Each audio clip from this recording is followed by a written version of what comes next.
Hello, everyone, and welcome into NBA Now. I am Tom Downey. That is Jimmy Crowther. We did our big twos, our duos, earlier this offseason. Right. Let's do big threes, though, this time in the NBA because no one's going to hate them, right, Jimmy? Yeah, absolutely not. There's just no haters out there that would ever hate on anything we have to say about basketball. All right, so here's the criteria for our big three rankings, and of course, these are weighted here. Combined talent is by far the biggest one there. Ability to actually win a title, some proven success as well there. Age, health, and upside. That's why you're not going to see Kevin Durant on here, spoiler alert. And then chemistry/fit as well. Yeah, absolutely. I mean, all five of these things have to be taken into account when you think about, big three players that can play together and potentially win a title and what they can do on the court for sure. So let's move then to number 10, the Boston Celtics. Definitely some upside here with Kemba Walker, Jason Tatum, and Jaylen Brown. Yeah, absolutely. I mean, Jason Tatum and Jaylen Brown, you hope Jason Tatum can become your go-to player if you're Boston.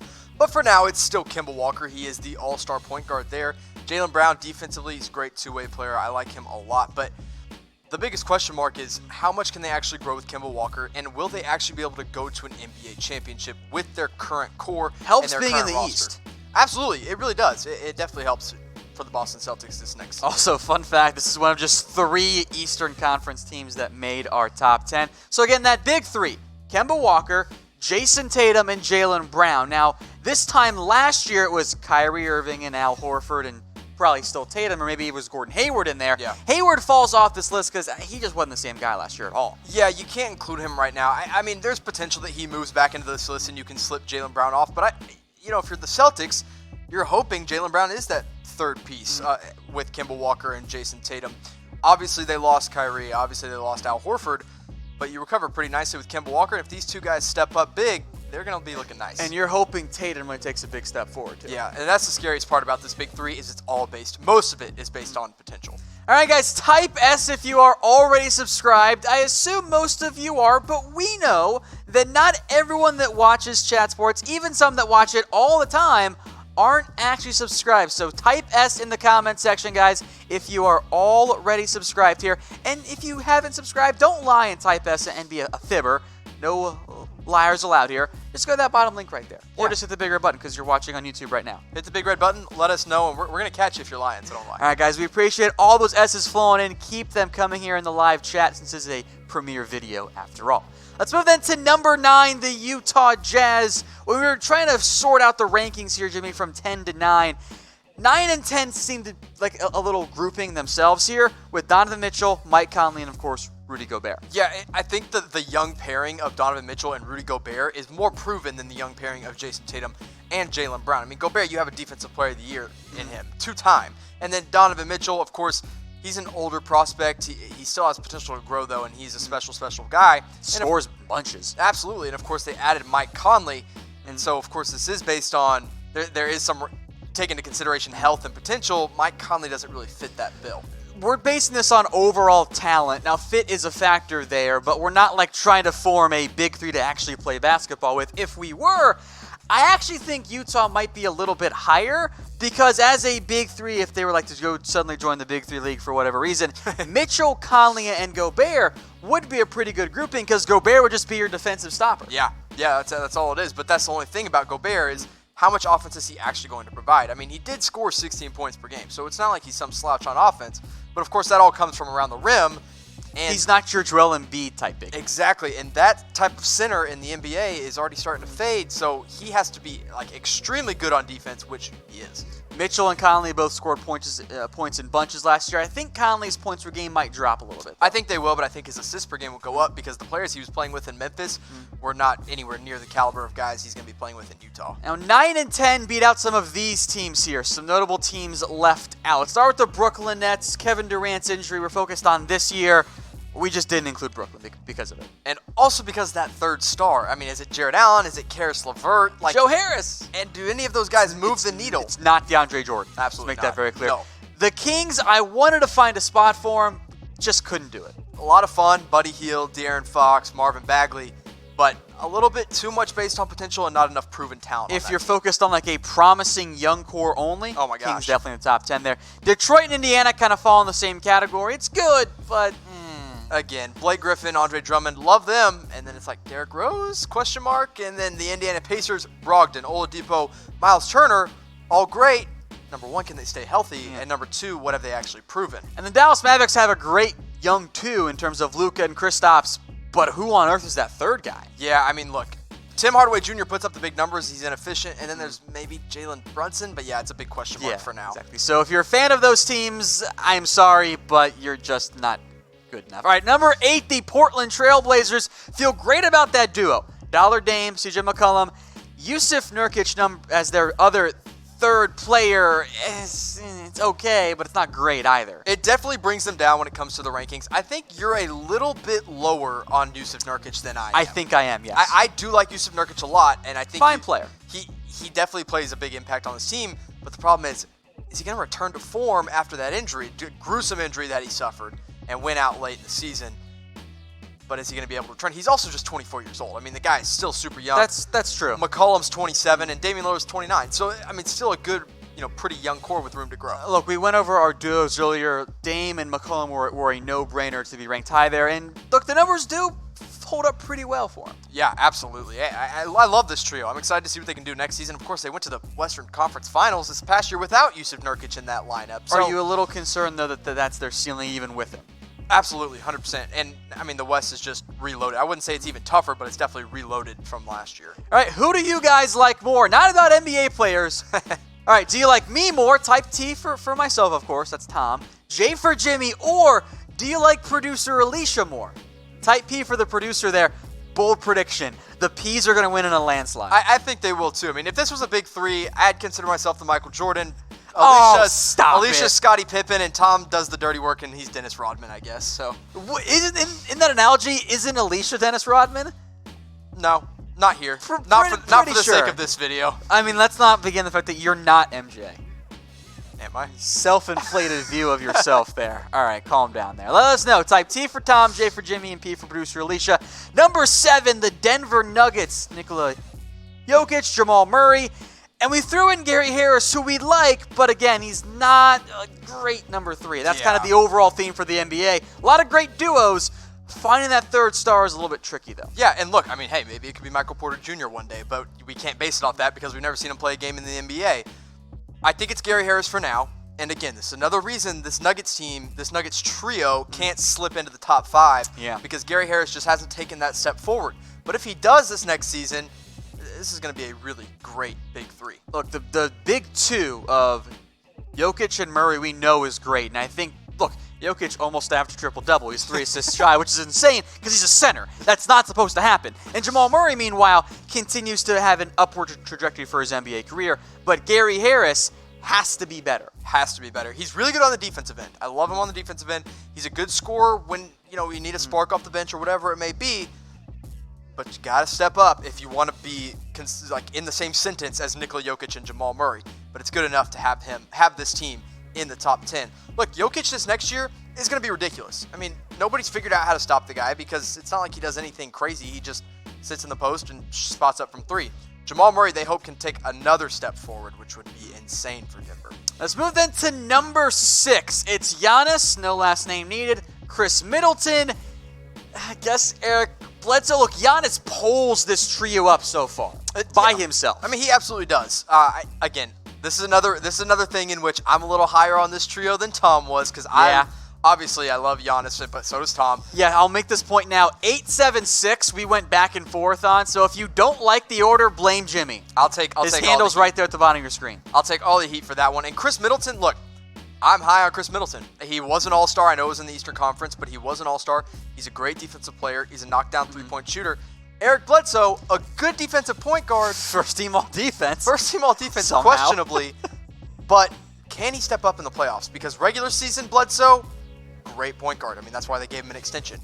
Playoff Bledsoe was ugly. Yeah, look, the key thing for the Bucks is that even with Brogdon gone, someone else has to help out Giannis. I mean, he can't do it all. We've seen that in the past with other players, LeBron James. If Malcolm Brogdon was that third star, they would be up a little bit higher, I think. I don't know how much I would still probably push them for number 6. Oh, man. Tom's low on the Bucks. I think there's a pretty sizable gap in the top 5 here. Okay. I really do. That's fair. So, do you agree with me or Jimmy here? Where should the Bucks' big three be rated? Type 5 if you want them in the top 5 or higher. 7 you think they should be lower like I kind of pushed for. Or 6 if you actually think we got it correct.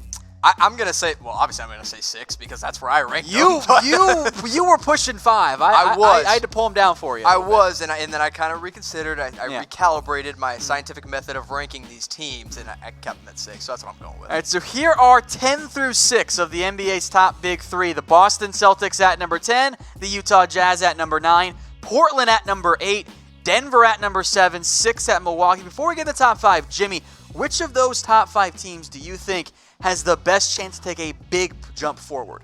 I'm going to go with Utah within that 9. I think Utah is going to be a lot of fun to watch this next season. And it helps because they probably, out of those 5 right there, they arguably have the best supporting cast as well. When you think of Bogdanovich, what they did with Ed Davis, and all of them as well. I was going to push for Denver because you know how I feel about Jamal Murray. I know you like and Denver. Maybe they get Bradley Beal, and then all of a sudden they are in the top 5. Denver's like your Milwaukee for me. Like That's I'm fine. super high on Milwaukee, you're super high on Denver. All right, let's go to number 5. I can already see the haters reacting. The Los Angeles Lakers. Look, their duo is best in the NBA. LeBron and Anthony Davis.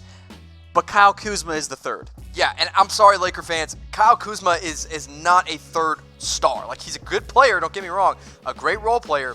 But he's not enough to say, hey, this is a bona fide big 3. Like, I saw a mural out. Not a big 3. Saw a mural out in LA the other day Big with 3. Kuzma, Anthony Davis, and LeBron James. There's one thing that is just not the same as the others there, and I think it's pretty obvious. And there's a reason we had LA so high in our duo list there. LeBron and Anthony Davis. You can make other arguments there. DeMarcus Cousins, who's not the same guy that he was. Right. Frankly, I would put Danny Green above DeMarcus Cousins, to be quite honest. I think I would too. I think some people put Alex Caruso above. Well, first off, this is big 3, not greatest players of all time. Okay, so that's fair. we're saving Caruso for a different list. Yes, that's fair. But for Kuzma, who is typically the one we see pushed as the big 3, look, the 18.7 points per game is awesome. I think that drops back down a little bit because he's just not going to take the same volume of shots he did last year because, well, Anthony Davis is there. Danny Green's going to shoot some as well. But for Kuzma, he is kind of the linchpin, the turning point overall. Yeah, absolutely. I mean, he has to be effective, and it has to be an efficient, scoring as well. It can't just be, hey, Kuzma, we're down by 20, so go chuck up some shots. Kuzma's got to be able to fit in with LeBron James and Anthony Davis, and he has to be effective on the defensive side of the ball. That's where I think we've seen the biggest problem with Kuzma. He's not a great defender. He's also not a great three-point shooter by any means. He gets his buckets at the rim, in the mid-range. He's about 30% from 3 last season. All right, everyone, type L if you think the Lakers are too low. Get it? Lakers low, and then we're taking the L because we're losers, apparently. Yeah, probably So are. look at that. A lot of losers and haters here on Chat. There's a word for that. I don't know what that is, but we just did it. We did what? Like having the L's all together. It's not alliteration. It's not. It's consonants because it's a consonant. It's not consonants though because I don't know. It's like that, but it's not quite the same thing. Retweet if you think we should start chat grammar. If I'm insane, just let me know in the comment section there. But again, type L if you think the Lakers are too low. Number 4, the Houston Rockets. James Harden, Westbrook, and then a really good number 3, Clint Capela. I mean, yeah, that's why you got him in the top 5 because when you look at third guys that you want on your team, Clint Capela is near the top. I mean, defensive ability is incredible. He can catch lobs from James Harden getting into the paint, and now Russell Westbrook as well. I like Clint Capela a lot. The biggest problem is he's very limited on the offensive end, even though he scored 16.5 points per game. Yeah. But look, James Harden and Russell Westbrook, if that works out, that's near the top of the top duos in the NBA. Again, I think there's a bit of a drop-off here. 4 and 5 are grouped together. The 6 is whatever. The top 3, I think, are pretty clear. The 4 or 5 is up for debate. And Houston, beyond that, they could be a little bit higher, or the Harden-Westbrook duo could just not work at all. I know. And they could collapse and plummet. I mean, when we were doing our rankings and we were talking about chemistry for this team, it was like, okay, are they a 1? Are they a 10? Are they a big question mark? Because we have to watch them on the court before we officially decide how that chemistry is going to work out. I think you and I are in agreement. LeBron AD is a better duo than Harden and Russ. Yep. But Capela is a vastly better player than Kyle Kuzma. Absolutely. I think Capela is way better at what he does than what than Kuzma is at what he does. Now, if you guys are a Rockets or LA fan, you probably need some new jerseys. Maybe it's a Russ one, maybe it's an AD one, which might end up being a collector's item because I think he's going to be 23 at some point in the near future. Remember that they couldn't do it because NBA rules are weird and dumb. Anyway, to get a jersey, head over to chatsports.com/NBA now. Use that promo code on your screen. That is ChatNBA. Sign up and deposit, then place your first bet. Then email promo@chatsports.com. And Jimmy, that is how you can get a legitimate NBA jersey. Not one of the knockoff ones, full-fledged legit NBA jersey. All you guys just put down $50, place your first bet, you'll get 50 for free, and a jersey. I mean, hey, get your friends to sign up, and you guys can get the big 3 jerseys. Ooh, you might as well. now you're talking, Jimmy. You plus 2 friends, so let's just go with the Rockets. One guy gets a Westbrook jersey, one guy gets a Harden jersey, one guy gets a Clint Capela jersey. And then, if you're a Dallas Mavericks fan, one guy gets the Luka, one guy gets the Kristaps, and then the third guy just gets his own name. On to number 3 here, we're going with the Philadelphia 76ers, Tom. Funny to me how I think our big 3 ranks have a legitimate big 3 order. Yeah, absolutely. I agree with you there because Embiid, clear-cut number 1. Ben Simmons, clear-cut number 2. Tobias Harris, now that Jimmy Butler's gone, is clearly the third option here for the Philadelphia 76ers. And look, it's a proven trio. I mean, they've played together already. We know what Tobias Harris can do. We know what Ben Simmons is. We know what Joel Embiid is. The question now becomes, is Embiid, their top player, going to be healthy because he hasn't remained healthy for an entire season? And will Ben Simmons ever muster up the courage to shoot a 3-pointer? I think he will make a 3-pointer this year. I think I'm with you. I think he makes multiple 3-pointers this year. Oh, that's just 2. I guess that's true. That's only 2. That's all I'm saying. Ah, man. For an NBA player, yes, I think he can. I think you're right, honestly. Yeah. And look, this big 3, it's going to be fun next year. Embiid's numbers are still crazy, by the way. It's just ridiculous. I think he is the most dominant center in the NBA when he wants to be. I mean, he absolutely is. It's just all about the when he's on the court. And Tobias Harris, he was basically the 4th option by Jimmy Butler. He still put up 20 points per game last season. Yeah, that's true. I'm interested to see what he does this next year. Al Horford, of course, is there as well. I think, I mean, look, if you wanted to do big 4, I think the Sixers have a pretty strong argument to actually be number 1 overall. But we're only doing big 3s right now. Stay tuned for lineups later on. But I think Embiid, Simmons, Harris, especially if Ben can just make a 3-pointer and isn't being off-ball guarded by like 10 feet, that's a big boost for them. Yeah, look, he also has to move without the ball better. Because he does. There are times when Jimmy Butler would get the ball or Tobias Harris would get the ball at the top of the key. Ben Simmons would go camp out in the corner, and nobody cares about Ben Simmons in the corner because he's not a threat out there. Good news is Harris does provide some floor space in there. So Philadelphia checks in at number 3 of our big 3s here around the NBA. Let's go to number 2, and we went back and forth on number 1 versus number 2 here. The Golden State Warriors. Everyone's kind of sleeping on them because Klay's going to be out for a good portion of the regular season. But once he comes back, and he will this season, the big 3 is still Curry, Klay, and Draymond. Yeah. And that's not even mentioning D'Angelo Russell. I know, because you just can't put him in there because you don't know, number 1, how he's going to fit. Yeah. Number 2, how long he's actually going to be there. And then, number 3, this is the most proven trio in the NBA. Oh, 100%. I mean, out of any core that has played together, this is the one that has proven to strike fear into the hearts of the NBA teams because they've already won together. Draymond's numbers, of course, slipped off, but when you see what he did in the playoffs, he was still same old Draymond. And let's be honest, 7-7-7 is still pretty damn good. I mean, it's like a triple-double every single night. Yeah, it's weird. And that's Draymond for you. And I think those numbers will go up, especially with Kevin Durant now gone and Klay Thompson missing a portion of the season. But we know how great Curry is. We know how great Klay is. And we've seen the best of Draymond. And I think for the regular season, we won't get out of shape Draymond like we had last year. Yeah, because he openly said, I was going to get in shape during the season. And isn't Draymond in his contract year? This is contract year Draymond, guys. That's scary. Yeah. That's scary. But also, here's another thing I want to say about Klay. His ACL injury was a contact injury as opposed to just some non-contact weird plant, hurt it. And that usually bodes well for your recovery with ACL guys and guys that tear their ACL. They usually come back about the same level they were before. So that Thompson injury, it was one of the determining factors here to put the Warriors at number 2. But here's a question for you guys.